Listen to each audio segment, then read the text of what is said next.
اللہ اللہ اللہ لا الہ الا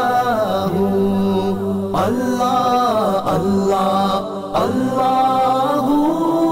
لا الہ الا ہو۔ واٹس ایپ پر میں نے ایک مولوی کا بیان پڑھا، اس نے یہ کہا، اس نے یہ بیان دیا کہ حدیث شریف میں یہ ہے کہ جب ثریا ستارہ طلوع ہوگا تو دنیا میں سے سب بیماریاں ختم ہو جائیں گی، تو یہ جو کورونا ہے یہ بھی ختم ہو جائے گا۔ پھر اس نے یہ کہا کہ ثریا ستارہ طلوع ہوگا 12 مئی کو۔ یہ میں نے واٹس ایپ پر ایک مولانا صاحب کی تقریر کی تھی، یہ ساری تقریر غلط ہے، لیکن آج میں نے ایک بڑے حضرت کا، حضرت مفتی شعیب اللہ خان صاحب دامت برکاتہم بنگلور میں ہوتے ہیں اور ایک مدرسے کے محتمم ہیں، اور جلال آباد کے جو حضرت مولانا مسیح اللہ خان صاحب تھے ان کے خلیفہ ہیں، بہت مضبوط جید عالم ہیں۔ ان کا میں نے ایک بیان پڑھا، انہوں نے بھی کھینچ تان کر کے یہی بات کہنے کی کوشش کی ہے، کیونکہ حدیث جو بخاری مسلم میں حدیث ہے، بخاری میں تو حدیث نہیں ہے، مسلم میں حدیث ہے، اس کے لیے فلاں کتاب میں اور فلاں کتاب میں، اور اترتے اترتے ابن عقیل کی کتاب الضعفاء تک چلے گئے، اور وہاں سے روایت لا کر کے انہوں نے بھی یہ ثابت کیا کہ ثریا ستارہ جب نکلتا ہے تو دنیا کی ساری بیماریاں ختم ہو جاتی ہیں، لہذا کورونا بھی ختم ہو جائے گا۔ یہ حضرت بڑے آدمی کی بات ہے، لیکن یہ بھی غلط ہے۔ وہ جو مولانا صاحب کا بیان میں نے پڑھا تھا تو معلوم نہیں کون تھے، وہ تو غلط تھی، یہ بھی غلط ہے، اس کو سمجھو اچھی طرح سے۔ حدیثوں میں کچھ حدیثیں ایسی ہوتی ہیں کہ جو بظاہر عام نظر آتی ہیں مگر حقیقت میں وہ خاص ہوتی ہیں، اور بعض حدیثیں جو خاص ہوتی ہیں وہ حقیقت میں عام ہوتی ہیں۔ قرآن میں بھی ایسا ہے اور حدیثوں میں بھی ایسا ہے، انداز بیان خاص ہے اور مراد عام ہے۔ ثریا ستارہ طلوع ہوتا ہے تو بیماری ختم ہو جاتی ہے، یہ حدیث بظاہر عام ہے، اور یہ جو مولانا صاحب واٹس ایپ پر تقریر کر رہے تھے انہوں نے جو استدلال کیا، اور حضرت مفتی صاحب نے جو استدلال کیا اپنے فتوے میں یا اپنے مضمون میں، اس کو حدیث کو عام کر کے دنیا سے ہر بیماری ختم ہو جاتی ہے۔ ارے 12 مئی تو ہر سال آتی ہے، تو کیا 12 مئی کے بعد میں سب ڈاکٹروں کے دواخانے بند ہو جاتا ہے؟ کہاں دکان ساری بیماریاں ختم ہو جاتی؟ یہ تو بداحت کے خلاف ہے۔ یہ تو حدیث الفاظ عام ہے لیکن مراد خاص ہے۔ وہ خاص کیا ہے؟ مسلم شریف میں جہاں یہ حدیث ہے وہاں یہ مضمون ہے کہ مدینہ کے لوگ پھل بیچا کرتے تھے، اور پھل بھی ہر پھل نہیں، امرود آم نہیں، صرف کھجور کے پھل بیچا کرتے تھے۔ جب پھول آ جاتے تھے اور شروع میں ابھی پھل نمودار بھی نہیں ہوا اور بیچ دیتے تھے، پھر پھلوں میں کھجوروں میں بیماریاں آتی تھی، تو بعد میں پھر جھگڑے ہوتے تھے، خریدار کہتا تھا کہ مجھے آمدنی نہیں ہوئی، باغ کا مالک کہتا ہے کہ میں کیا جانوں تیری آمدنی ہوئی یا نہیں، لاؤ میرے پیسے۔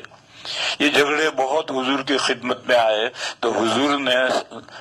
لوگوں سے کہا، مشورہ دیا، وہ بھی مسئلہ نہیں۔ بخاری شریف میں حضرت زید بن ثابت کی روایت ہے کہ حضور نے کل مشورے کے طور پر فرمایا کہ جب تم جھگڑوں سے باز نہیں آتے تو بدوء صلاح سے پہلے کھجوریں بیچو ہی مت۔ بدوء صلاح کا مطلب کھجوریں کارآمد ہو جائیں۔ کھجور جب درخت پر آتی ہے تو پہلے ہرے رنگ کی ہوتی ہے، جو گھاس کا رنگ ہوتا ہے اسی رنگ کی ہوتی ہے، پھر اس کے بعد میں یا تو پیلی پڑتی ہے یا سرخ ہو جاتی ہے، اب جب پیلی پڑ گئی یا سرخ ہو گئی اس وقت اب بیماریاں نہیں آئے گی اس میں، اب کارآمد ہوگی، اب کھانا چاہیں تو کسیلی تو لگے گی مگر کھا بھی سکتے ہیں، جیسے آم ہوتا ہے ابھی کچا ہوتا ہے تو لا کر کے اس کو کچمبر بناتے ہیں، چٹنی بناتے ہیں، کھانے کے قابل ہو جاتا ہے، تو ایسے کھجور بھی کھانے کے قابل ہو جاتی ہے، اگرچہ کچھ بہت مزیدار تو نہیں ہوتی۔ تو حضور نے فرمایا کہ کارآمد ہونا جب تک ظاہر نہ ہو اس سے پہلے مت بیچو، اور یہ بھی مشورہ تھا، مسئلہ نہیں تھا۔ اسی سلسلے کی یہ حدیث ہے کہ نبی پاک صلی اللہ علیہ وسلم نے فرمایا کہ جب ثریا ستارہ طلوع ہو جائے تو اب بیماری ختم، یعنی کھجوروں کی میں جو بیماری آتی تھی وہ ختم، ساری دنیا کی بیماریاں مراد نہیں ہے، کھجوروں کی بیماریاں ختم، لہذا ثریا ستارے کے بعد میں پھر اب بیچ سکتے ہو، کھجوروں کو بیچو۔ اور وہ ثریا ستارہ طلوع ہونے کا کیا مطلب ہے؟ ثریا ستارہ بہت سارے چھوٹے چھوٹے ستاروں کا ایک گچھا ہے، ننگی آنکھ سے وہ سب ایسا معلوم ہوتا ہے کہ جیسے سارے ستارے ایک ہیں، حالانکہ ایک نہیں ہے۔ اگر خوردبین اور دوربین سے دیکھیں گے تو ہر ستارہ الگ الگ نظر آئے گا، اور یہ ستارے زمین سے سب سے زیادہ دور ستارے ہیں، کہتے ہیں کہ زمین سے بہت دور ستارے ہیں۔ یہ جو ثریا ستارہ ہے یہ تو ہر دن طلوع ہوتا ہے۔ زمین گول ہے یا آسمان گھومتا ہے، دونوں میں سے کوئی بھی گھومتا ہے، کون گھومتا ہے؟ زمین گھومتی ہے، آسمان گھومتا ہے، چھوڑو اس بحث کو۔ بہرحال ہر سیارہ اور ہر ستارہ روزانہ طلوع غروب ہوتا ہے، جیسے سورج کا روزانہ طلوع غروب ہوتا ہے، چاند کا طلوع غروب ہوتا ہے، ایسے ہر ستارے کا طلوع غروب ہوتا ہے۔ تو ثریا ستارہ بھی روز طلوع ہوتا ہے اور غروب ہوتا ہے۔ پھر طلوع ہونے کا کیا مطلب؟ دونوں طلوع ہونے کا مطلب یہ کہ یہ فجر میں صبح صادق کے بعد جب سورج نکل آتا ہے یا اس کی روشنی نکل آتی ہے پہلے، اس کے بعد یہ ستارہ ظاہر ہوتا ہے، طلوع ہوتا ہے۔ لیکن ستاروں کی رفتاریں الگ الگ ہیں، کوئی آگے کوئی پیچھے، جیسے چاند کی رفتار کیا سورج کی رفتار آگے پیچھے ہوتی ہے، اسی طریقے سے جب یہ صبح صادق کے بعد طلوع ہو جائے اور ابھی سورج کی روشنی نہیں آئی تو اس وقت چونکہ بہت دور ہے اور دھندلا سا یہ ستارہ ہے ثریا، تو ننگی آنکھ سے تو نظر بھی نہیں آتا، لیکن جب اندھیرا رات میں صبح صادق کا بعد اندھیرا ہوتا ہے اس وقت یہ طلوع کرے تو نظر آئے گا کہ دیکھو اس ثریا ستارہ نکلا، اور پھر سورج کی روشنی بعد میں ہوگی اور سورج طلوع بعد میں ہوگا۔